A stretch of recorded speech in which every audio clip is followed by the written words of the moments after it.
Good morning बच्चों। आज हम क्लास 7th मैथ सब्जेक्ट का एक्सरसाइज 4.1 लेकर आए हैं अपने चैनल पर। तो चलिए देखते हैं। ये है आपका सरल समीकरण कक्षा 7। समीकरण से आप लोग परिचित होंगे। जो यहाँ पे आप देख पा रहे हैं 2x + 3y = 7, ये भी एक समीकरण है। x - 4 = 6, ये समीकरण है। नीचे भी 2 समीकरण लिखा हुआ है।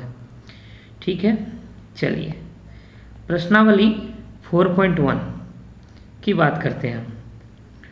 ठीक है, उसमें जो पहला क्वेश्चन है उसमें आपको 11 क्वेश्चन दिया गया है, जिसमें क्रम संख्या है और समीकरण दिया गया है, चर का मान दिया गया है और बोलना है, वहाँ पे बताना है आपको कि बताइए कि समीकरण संतुष्ट होती है या नहीं। हाँ या नहीं में उत्तर देना है। तो चलिए देखते हैं।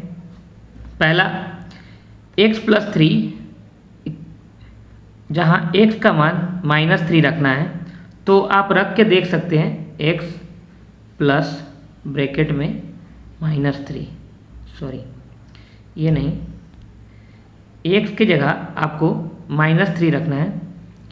x की जगह -3 जोड़ 3, ये हुआ।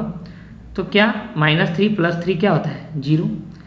तो ये संतुष्ट हो रहा है। जो मान दिया हुआ है x + 3 = 0, वो -3 + 3 करने से 0 आ रहा है। इसका मतलब ये हाँ होगा। सही है। आगे 2 नंबर, x + 3 = 0। जब x की जगह 0 आप रखते हैं तो अब +3 करते हैं तो क्या आ रहा है? 3 आ रहा है। लेकिन यहाँ पे x + 3 = क्या दिया हुआ है? 0 दिया हुआ है। तो ये संतुष्ट नहीं करता है। 3 कभी 0 के बराबर नहीं होता है, पता होगा। उसी तरह नेक्स्ट है आपका x + 3 = 0, जहाँ x का मान -2 रखना है। तो एक बार रख के देखें। हाँ, -2 + 3, -2 + 3 = -1 होता है, 1 होता है। लेकिन यहाँ पे x + 3 = 0 दिया हुआ है, तो ये भी क्या है? संतुष्ट नहीं हो रहा है। तो यहाँ पे नहीं लिखेंगे। ठीक है। 4 नंबर की बात करते हैं। 4 नंबर को देखेंगे। 4 नंबर में x - 7 = 1। तो x की जगह में यदि 7 रखते हैं हम और -7 क्या हो रहा है? 0। लेकिन यहाँ पे क्या दिया हुआ है? x - 7 = 1। तो 0 1 के बराबर नहीं है, इसका मतलब ये भी नहीं होगा। इसी तरह करके हम सारे को सॉल्व करेंगे तो देखेंगे x - 7 = 1। x के जगह यदि 8 रखते हैं तो 8 रखने के बाद 8 में 7 घटेगा तो 1 होगा। तो यहाँ पे ये संतुष्ट करेगा, यहाँ पे हाँ होगा। 5x = 25, x का मान 0 रखेंगे तो 5 × 0 क्या हो जाएगा? 0 के बराबर, जो 25 नहीं है ये नहीं होगा। अगला क्वेश्चन, x = 5 यहाँ पे रखना है। तो 5 × 5, देखिए इसको समझिए। 5 x के बीच में कुछ नहीं है, इसका मतलब गुना 5 क्या होता है? 25। ठीक है। तो x का मान यदि 5 रखते तो 25 आ रहा है, और यहाँ पे दिया हुआ है 5x = 25। तो इसका मतलब ये 25, यहाँ 25 बराबर आ रहा है, ये संतुष्ट है। समझ में आ रहा होगा। फिर इसी तरह 5x = 25, x का मान -5 रखेंगे तो -25 हो जाता। ठीक है, ये देखिए -25 हो जाता है। लेकिन यहाँ 25 दिया हुआ है, इसलिए ये संतुष्ट नहीं करेगा। m/3 = -2, m/3 = -2। तो देखते हैं, m की जगह -6 रखना है। m की जगह -6 रखते हैं, अब बटा 3 करते हैं। तो इसको काटेंगे, 3 दूना 6, तो -2 आ रहा है। इसका मतलब ये जो 9 नंबर में है m/3 = -2, ये सही है, संतुष्ट कर रहा है। समझ में आ रहा होगा आप लोग को। और नहीं आए तो इस वीडियो को शुरू से फिर से दोबारा देखेंगे तो समझ में आएगा। आगे फिर देखिए, m = 0 दिया हुआ है 10 नंबर में, तो 0/3 करने से 0 होता है। लेकिन यहाँ पे m/3 = 2 दिया हुआ है, तो ये संतुष्ट नहीं करता है। समझ में आया आपको। और अगला है लास्ट जो है m/3 इक्वल टू 2। तो m के जगह क्या रखना है, 6 रखना है बाय 3। देखिए एक बार काट के, 3 दूना 6 बराबर 2। तो आप यहाँ देख सकते हैं m/3 इक्वल टू 2 है, जहाँ m का मान 6 रखने पर ये 2 आ जा रहा है। इसका मतलब ये हम ये 2 से मिला रहे हैं, आपको समझ में आ रहा होगा, ये 2 यहाँ पे आ रहा है तो ये इसका मतलब संतुष्ट करता है। समझ में आया? यहाँ होता है 1 नंबर समाप्त। यदि नहीं आया तो फिर से दोबारा देखेंगे, समझ में आ जाएगा। ठीक है, चलिए अब चलते हैं अगले क्वेश्चन की ओर। ठीक है, अगला क्वेश्चन है 2 नंबर। यहाँ जांच कीजिए कि कोष्टक में दिए गए मान दिए गए समीकरण के हल है या नहीं। तो क्या दिया हुआ है समीकरण, आप यहाँ पे देख सकते हैं। समीकरण क्या है, n+5 इक्वल टू 19, जहाँ n का मान 1 रखना है। ठीक है, n का मान 1 रखेंगे। उसी तरह का सवाल है, यहाँ पे n का मान 1 पुट करेंगे तो क्या होता है ये देखेंगे। तो चलिए n का मान 1 रखते हैं, n+5। तो n का मान 1 रखें, 1+5 इक्वल टू 6। लेकिन यहाँ पे क्या दिया हुआ है, n+5 इक्वल टू 19। तो क्या 6 19 के बराबर है? तो नहीं है, तो यह हल नहीं है होगा। यहाँ पे समझ में आ रहा होगा आप लोग को। n+5 किए, n का मान 1 रखे हम यहाँ पे और +5 किए तो आ रहा है 6। लेकिन यहाँ पे दिया हुआ n+5 इक्वल टू 19, जो बराबर नहीं है। आगे बात करते हैं next question B number. B number में दिया हुआ है 7n+5 इक्वल टू 19 और n का मान क्या रखना है, -2। तो रखिए -2 जोड़ 5, देखते हैं 7 इंटू -2 -14 प्लस 5। ठीक है, -14 प्लस 5 क्या होगा, ये -9 होगा। लेकिन यहाँ पे 19 दिया हुआ है, यहाँ पे भी ये हल -9 19 के बराबर नहीं है, इसलिए यह हल नहीं है। समझ में आया? अगला है सी नंबर 7n+5। जब 7n के जगह 2 रखते हैं तो आप देखेंगे 7 दूना 14 जोड़ 5 19 आ रहा है। अच्छा, यहाँ पे भी 19 दिया हुआ है, इसका मतलब इस साइड का 19 इस साइड का 19 के बराबर है, इसलिए ये हल है। तो यहाँ पे ये सही है। ठीक है, अब चलते हैं अगला क्वेश्चन पे। उसी तरह यहाँ पे डी नंबर पे है 4p - 3। ठीक है, 4p - 3 बराबर 13, जहाँ p का मान 1 रखेंगे। तो यहाँ पे भी देखेंगे जब p का मान 1 रखेंगे तो 1 आएगा और इधर 13 था तो 1 13 के बराबर नहीं है, इसलिए ये नहीं, यह हल नहीं होगा। ठीक है, उसी तरह इस सवाल में भी p का मान -4 रखेंगे तो क्या आएगा, -19 आएगा और ये 13 के बराबर लाना था लेकिन 13 नहीं आ रहा है। -19 13 बराबर नहीं होता है, इसलिए यह हल नहीं है। जब बराबर आ जाएगा तो इधर 13 इधर भी 13 आ जाता तो हल होता, यहाँ पे नहीं आ रहा है इसलिए यह हल नहीं है। आगे देखिए 4p - 3 बराबर 13, p का मान 0 रखते हैं तो यहाँ आता है -3, लाना क्या था, 13 लाना था, तब होता हल। लेकिन यहाँ पे भी नहीं आ रहा है, -3 13 के बराबर नहीं है, इसलिए यह हल नहीं होगा। आगे क्वेश्चन नंबर 3 पे आते हैं।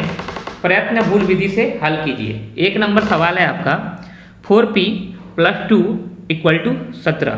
तो इसमें कैसे निकालते हैं, तो 5p था, 5p + 2 = 17। 5p को इधर ही रहने दिए, देख सकते हैं आप, और ये 17 + 2 उधर जाएगा तो -2 बराबर 15। अब क्या किए, जो 5p बराबर 15 हो गया तो क्या होता है, p इधर 5 गुना p था तो उधर जाएगा तो 15/5, तो 5 दिया 15। समझ में आया? 3, p बराबर क्या हो गया 3, जो यहाँ पे निकाल दिया गया है। समझ में आया? एक लाइन यहाँ पे शॉर्ट था जो हम यहाँ पे बता दिए। आगे चलते हैं 2 नंबर पे। 2 नंबर क्या है, 3m - 14 बराबर 4। तो 3m को इधर ही रखना है, 4 -14 उधर था, +14 इधर हो जाएगा तो इधर हो गया 18, दिख रहा होगा, 14 + 4 18। और जैसे 3m बराबर 18 हो रहा है तो m बराबर क्या होगा, 18/3, जिसको काटेंगे तो 6 होगा। देखिए यहाँ पे 6, तो यहाँ पे 3m बराबर 18 तो m बराबर 6, ये हो गया 3 नंबर, यहाँ पे ख़त्म होता है। चलिए 4 नंबर में चलते हैं। 4 नंबर में है, इसको समीकरण में लिखना है। क्वेश्चन नंबर 4 को समीकरण में लिखना है। तो समीकरण में कैसे लिखा जाएगा, तो लिखा हुआ है संख्या x और 4 का योग 9 होता है। तो कुछ किए नहीं हम, यहाँ देखिए आप x को 4 से जोड़ दिए, x जोड़ 4 बराबर 9, बस यही हो गया इसका आंसर।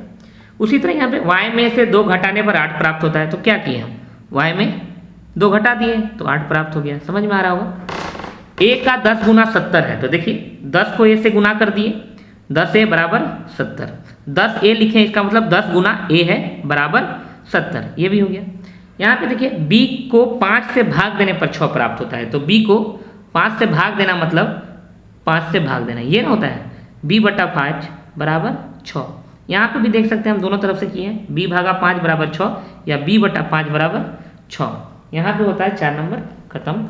लेकिन 4 नंबर में और सवाल है, देखिए 4 का 5 है, t के 3/4 15 है। तो देखिए 3/4 क्या होता है, 3/4 ही 3/4 है, 3/4 को 3/4 बोलेंगे तो 3/4t बराबर 15, ऐसे करके इसको लिखेंगे, t की 3/4 15। यहाँ पे भाषा दिया हुआ था, उसको समीकरण में बदलना था, हम वही कर रहे हैं। फिर लिखा हुआ m के 7 गुना और 7 का योगफल आपको 77 देता है। क्या होता है, m का 7 गुना का योगफल माने 7 गुना और 7 का योगफल, देखिए 7m किए फिर 7 से उसको जोड़े तो क्या दिया 77, ठीक है। आगे दिया हुआ एक संख्या x का चौथाई, देखिए x का चौथाई यही है, को ऋण मतलब घटाव किए हैं 4, घटाव 4 करने से 4 प्राप्त होता है। तो देखिए x का 1/4 किए, उसमें 4 ऋण किए तो क्या हुआ 4 प्राप्त हुआ, ये भी समझ में आ गया होगा।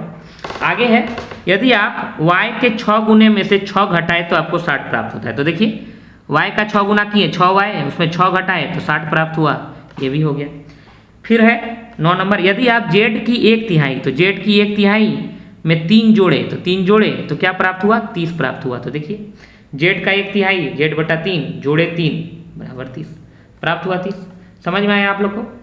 तो ये यहाँ पे हमारा 4 नंबर खत्म होता है। आते हैं 5 नंबर में। 5 नंबर में क्या है, कथन में लिखना है, मतलब अगले में था कथन लिखा हुआ था, समीकरण में लिखना था, यहाँ पे समीकरण लिखा हुआ है, कथन पे लिखना है।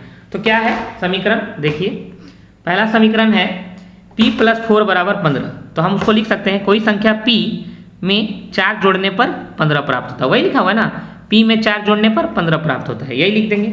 उसी तरह m में m-7 बराबर 3 दूसरा नंबर में है, तो उसी तरह m में 7 घटाने पर 3 प्राप्त होता है।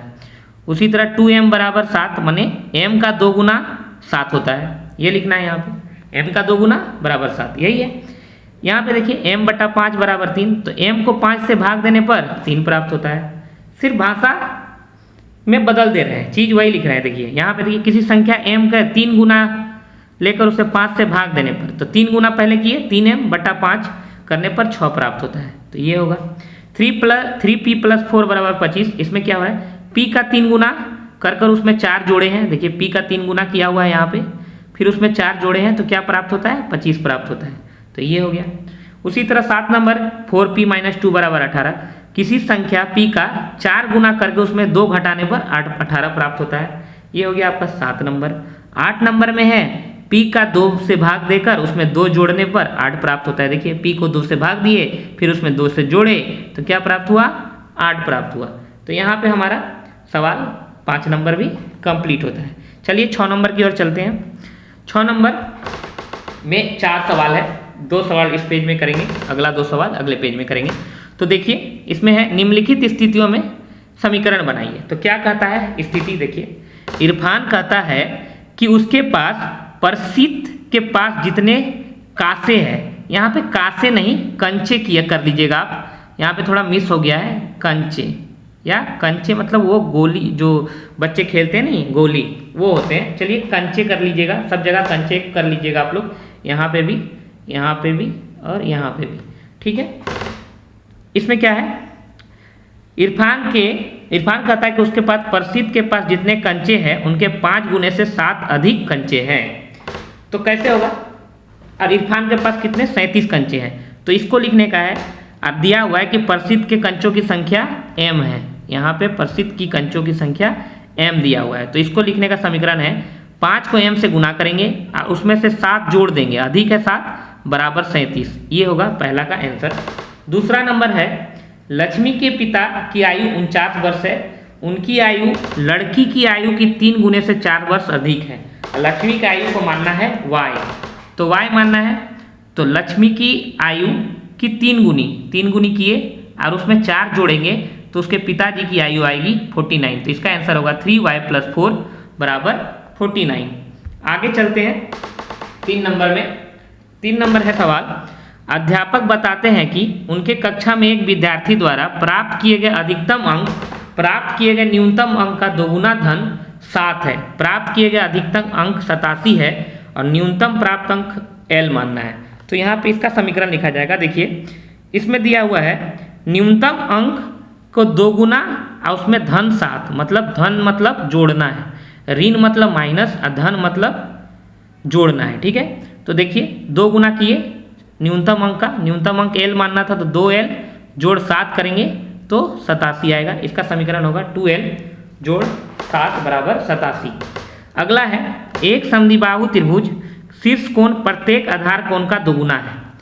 अब प्रत्येक आधार कोण डिग्री B डिग्री है, तो देखिए इस तरह का है। शीर्ष कोण नीचे वाले कोण को बोलते हैं, तो शीर्ष कोण आधार कोण नीचे वाले कोण को बोलते हैं। तो नीचे वाला कोण कितना है, B डिग्री है। सब कितना है, B डिग्री। तो मान लीजिए यहाँ B है और यहाँ भी B है, और जो शीर्ष कोण है वो 2B है, दोगुना है।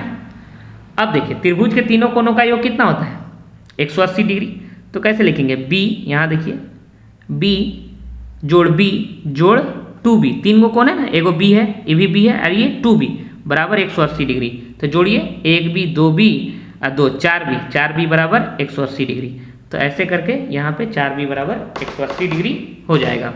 आगे तो यहाँ पे चैप्टर होता है समाप्त। यदि आपको समझ में आया है तो ठीक, नहीं समझ में आया तो इस वीडियो को दोबारा से देखेंगे और हमारे चैनल को सब्सक्राइब करेंगे और लाइक करेंगे। धन्यवाद।